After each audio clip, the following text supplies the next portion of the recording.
Pernah kepikiran nggak sih apa yang sebenarnya jadi penyebab sesuatu terjadi?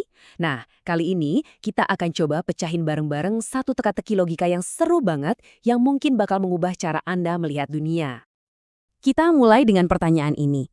Kelihatannya sih simple ya, tapi jawabannya ternyata nggak sesederhana itu.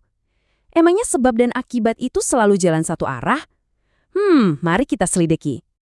Oke, jadi di setiap kejadian itu, ada yang namanya faktor penentu. Coba deh bayangin ini tuh kayak domino pertama yang jatuh, dialah penyebab sejati yang memulai semuanya. Dan faktor penentu inilah yang akan kita cari.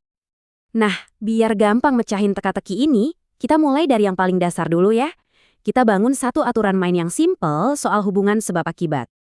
Gini deh logikanya, simple banget kok. Kalau A itu penyebab dan B itu akibatnya, ya jelas A harus ada duluan kan? Dan yang lebih penting lagi, B itu nggak mungkin punya sesuatu yang nggak ada di dalam A. Hasilnya nggak mungkin lebih wah dari penyebabnya. Jadi, kesimpulannya gampang. Si penyebab, yaitu A, dialah faktor penentunya. Dialah yang pegang kendali penuh atas B. Masuk akal kan? Oke, aturannya udah jelas ya. Tapi, sekarang kita coba bikin sedikit lebih rumit. Gimana kalau kita balik total situasinya?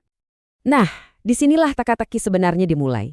Gimana ceritanya kalau ternyata B, si akibat tadi, juga bisa jadi penyebab untuk A? Tiba-tiba aturan simpel kita jadi rumit. Kalau kita pakai aturan yang sama persis tadi, ya berarti sekarang giliran B yang harus ada duluan. B jadi faktor penentu yang berkuasa, dan A jadi akibatnya. Nah loh, kelihatan kan masalahnya di mana?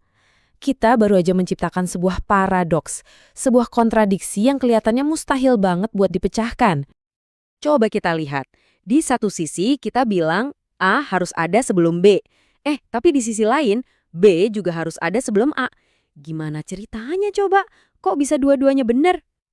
Ini kan intinya. Gimana caranya A duluan sebelum B, tapi pada saat yang sama B juga duluan sebelum A?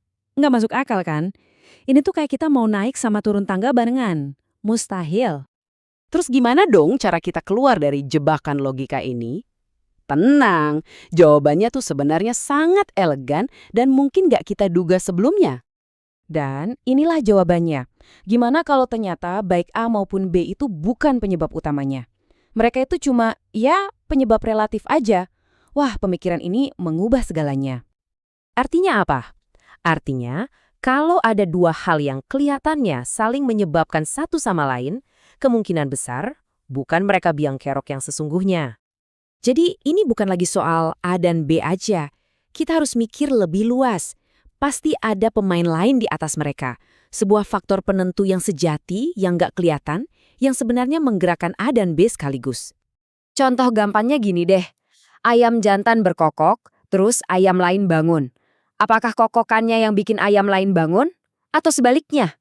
Bukan dua-duanya kan? Ada faktor penentu yang lebih besar, yaitu matahari terbit. Mataharilah yang bikin ayam jantan berkokok dan juga bikin ayam-ayam lain bangun. Nah, matahari ini faktor penentu sejatinya. Nah, jadi saya mau tinggalkan Anda dengan pertanyaan ini untuk direnungkan. Di hidup Anda sendiri, kira-kira ada nggak sih hal-hal yang kelihatannya saling sebab akibat, padahal ada satu kekuatan besar di baliknya yang nggak kita sadari? Jadi, lain kali Anda nemu paradoks, coba deh, jangan lihat ke samping, tapi lihat ke atas, cari mataharinya. Terima kasih sudah menyimak.